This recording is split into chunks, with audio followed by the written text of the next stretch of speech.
어떠한 상황에서 이 사람이 어떻게 행동할지를 이렇게 예측이 가능합니다. 그렇기 때문에 이렇게 비헤이비어럴 인터뷰, 실제 예를 들어서 요새는 대답을 하게 되어 있지 막연하게 아까 말한 것 같은 그런 질문은 하지 않습니다. 그래서 제가 그거를 참고로 말씀을 드렸습니다. 그래서 이제 직원의 하이어링에, 직원의 채용에 있어서 이제 만전을 기했고요.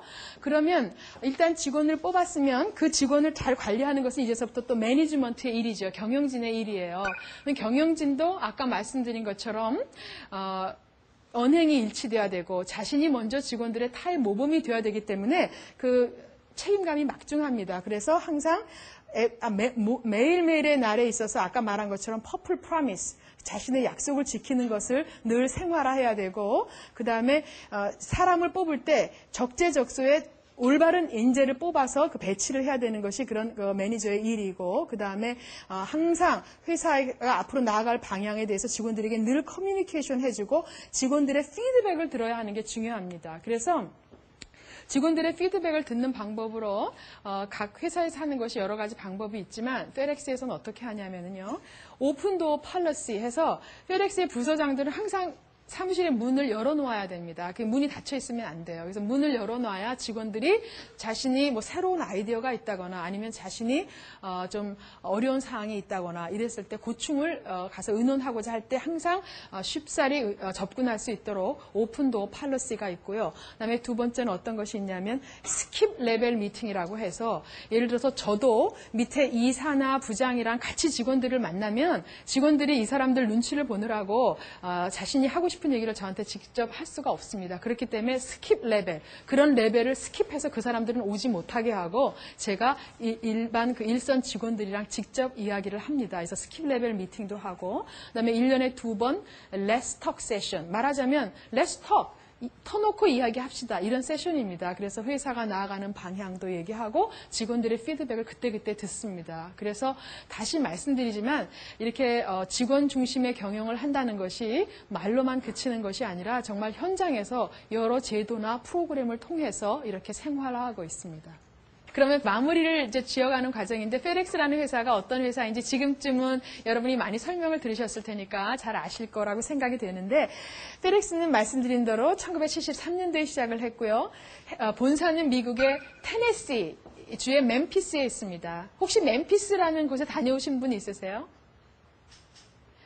멤피스는 상당히 그 외진 곳입니다. 멤피스 옆에 알칸소라는 곳은 옛날에 빌 클린턴이 거기 주지사로 있었기 때문에 좀 알려졌는데, 멤피스는 그렇게 큰 도시가 아니에요. 그래서 멤피스는 딱 두 가지로 세계에서 아주 유명합니다. 하나는 뭐겠어요? 네, 하나는 페덱스고요. 또 하나는 엘비스 프레슬리의 고향입니다. 락큰롤의 황제라고 하는 엘비스 프레슬리가 태어난 그 그레이스랜드라고 하는 그런 집이 있어요. 커다랗게. 그래서 그렇게 두 가지로 멤피스는 유명한 곳입니다. 그리고 전 세계에 하루에 650만 패키지를 이동하고 있고요.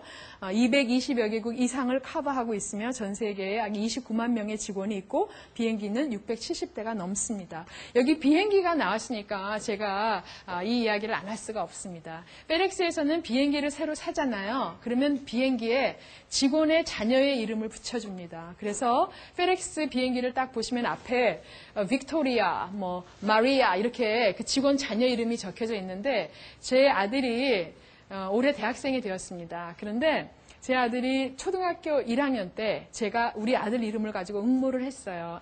아들 이름이 양재인데, 양이 좋을 양자, 제가 재물 재자. 그래갖고 제가 영어로 저스티피케이션 할 때 페덱스가 이 이름으로 비행기를 명명하면 막 돈이 팡팡 온다. 이렇게 막 저스티피케이션을 멋있게 해가지고 이것이 뽑혔습니다. 그래서 멤피스에서 연락이 왔어요. 에어버스 비행기였는데 우리 아들 이름이 거기 딱 명명이 돼서 그 당시 미국 도메스틱을 이제 날고 있었는데, 저희 부서장이 되신 분이 멤피스에 갔을 때 그 비행기를 수소문했어요. 그래서 비행기가 마침 이 670대가 넘는 비행기가 마침 그 지상에 있을 때 그 비행기를 사진 촬영을 해서 거기 양재 이렇게 멋있게 써 있어요, 비행기에. 이거를 프레임을 만들어 가지고 홍콩으로 돌아가시는 길에 일부러 한국에 들려서 저한테 그걸 전달해 주셨어요. 그래서 제가 그 당시는 우리 아들이 초등학생일 때고 제가 이제 고객관리부 부장일 때인데 그때 제가 감동을 먹어서 나는 회사에 오래 다녀야 되겠구나 이런 생각을 했고 여러분도 그렇게 생각하지 않겠어요? 그리고 그때 사실 일하는 엄마는 힘들어요. 이렇게 일하랴 뭐 애 보랴 이렇게 힘든데 아들이 초등학교, 중학교, 고등학교 마치고 대학생이 오래 되도록 이렇게 제가 무사히 회사 일을 잘 할 수 있었던 거는 우리 아들이 생각할 때 엄마는 엄청 중요한 일을 하나 보다. 뭐 자기 이름으로 된 비행기도 있다더라. 어렸을 때. 그래서 뭐 조금 무슨 이렇게 어려운 일이 있을 때 엄마가 일 열심히 해야 되잖아. 너 비행기도 있고. 이 얘기를 가끔씩 이렇게 제가 리마인드를 시켜주면서 가족의 도움이 많이 필요해요. 이렇게 엄마로서 사회에 나서 일하려면. 그럴 때 제가 특별히 어려움 없이 오늘날까지 있었던 것도 이 순전히 페덱스 비행기가 아니었나 저는 그렇게 생각합니다.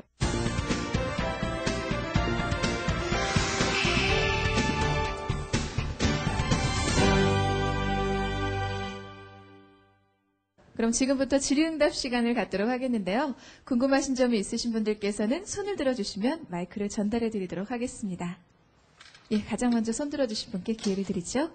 저도 교육학과여서 인사 쪽에 관심이 많은데 인사 쪽에서 가장 제가 고민했던 문제가 갈등이 생겼을 때 그것을 어떻게 효율적으로 잘 해결하느냐가 저는 가장 중요하다고 생각하거든요. 그래서 대표님께서 본인이 뭐 다른 직원과의 갈등이라든지 아니면은 또 팀 내에서의 갈등이 생길 시에 어떻게 해결하시는지 그 방법에 대해서 말씀해 주시면 감사하겠습니다. 제가 옛날에 이런 여담을 드려도 되는지 모르겠네요. 근데 제가 이제 지상운영부 이사를 할 때였는데, 아까 말씀드린 것처럼 670여 명 저희 직원이 있지만, 그 중에 500여 명은 이 남자들입니다. 저희 배송직 직원들이에요. 근데, 현장에서 그만큼 많이 이제 시간을 할애해야 되고, 그래서, 그러다 보니까 그 직원들을 관리하는 부장님들이 12사람이 있는데 전부 다 이제 남자였어요. 그러다 보니까, 이게 뭐 장점이다 단점이 될 수가 있는데 그 사람들이 생각할 적에는 이제 여자 보스를 모셨으니까 이제 뭐 그 중에는 저보다 나이 많은 사람도 많이 있고 하니까 불편하지 않겠어요. 그랬을 때 아마 저한테 표출은 안 하겠지만은 내부적으로 이제 아무래도 컨플릭트도 있을 수 있고 그렇잖아요. 그러면 저는 계속 페덱스는 커뮤니케이션을 많이 한다는 얘기를 했는데 저는 그 직원들이랑 계속 돌아가면서 1대1로 원온원 면담을 합니다. 그럴 적에 그냥 뭐 바쁘니까 시간 잡아서 하는 것이 아니라 이렇게 미리 준비를 합니다. 매니저들한테 컨플릭트 매니지먼트라고 해가지고 그런 교육도 받습니다. 그래서 나는 오늘 이 사람이랑 앉아서 이야기를 할 때 다음과 같은 이야기를 해야지. 자, 먼저 시작은 이 사람이 최근에 훌륭한 일을 했기 때문에 그 일을 칭찬을 해주면서 이야기를 시작해야지.